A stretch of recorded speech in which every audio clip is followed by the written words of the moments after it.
ഇന്നിപ്പോ നമ്മളിവിടെ ഒരു ചെറിയ മീറ്റിംഗ് കണ്ടക്ട് ചെയ്യുന്നത് നമ്മളെ കൂടെ ഉണ്ടായിരുന്ന കുറച്ച് ദിവസം നമ്മളെ കൂടെ ഉണ്ടായിരുന്ന വിദ്യയും നാദിയും അവരുടെ ഇന്ന് ലാസ്റ്റ് ഡേ ആണ്.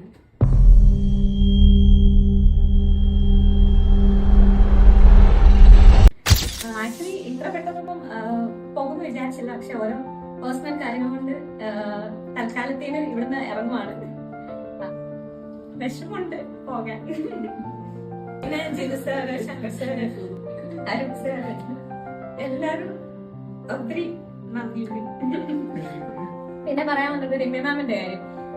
അത്രയും സപ്പോർട്ടീവ് ആയിട്ടുള്ള ഒരു ടീം ലീഡർ ഉള്ളത് കൊണ്ട്, അല്ലെങ്കിൽ ആ ഒരു മെന്റർ ഉള്ളത് കൊണ്ടാണ് ഇത്രയും എഫിഷ്യന്റ് ആയിട്ട് നമുക്ക് വർക്ക് ചെയ്യാൻ പറ്റുന്നത്. ഒരു ആംബിവേർട്ടായ എക്സ്ട്രോവേർട്ട് ആക്കിയ ടീമാണ്. പെട്ടെന്ന് കടന്നുപോയി. ഇത്രയും സമയം ആയതുപോലെ അറിഞ്ഞില്ല ഇവിടെ വന്നിട്ട്. താങ്ക് യു സോ മച്ച് പറയുന്നത് പറയില്ല. പക്ഷെ എന്നാലും 2 മാസം ആണെങ്കിൽ പോലും നല്ലൊരു എക്സ്പീരിയൻസ് തന്നെ ആയിരുന്നു. ഇവിടുത്തെ വർക്കിംഗ് എൻവയോൺമെന്റ് ആയാലും കൊളീഗ്സ് ആയാലും CS ടീം ആയാലും എല്ലാവരും നല്ലോണം സപ്പോർട്ട് ചെയ്തു. കൊള്ളാം. എല്ലാവർക്കും ഞാൻ ഇത് റെക്കമെൻഡ് ചെയ്യും. ശ്രീദേവി ചേച്ചി ആയാലും അഭയ ചേച്ചി എല്ലാവരും നന്നായി ഹെൽപ്പ് ചെയ്യും. പക്ഷെ രണ്ടുപേരും ഞങ്ങൾ എന്തായാലും മിസ് ചെയ്യും.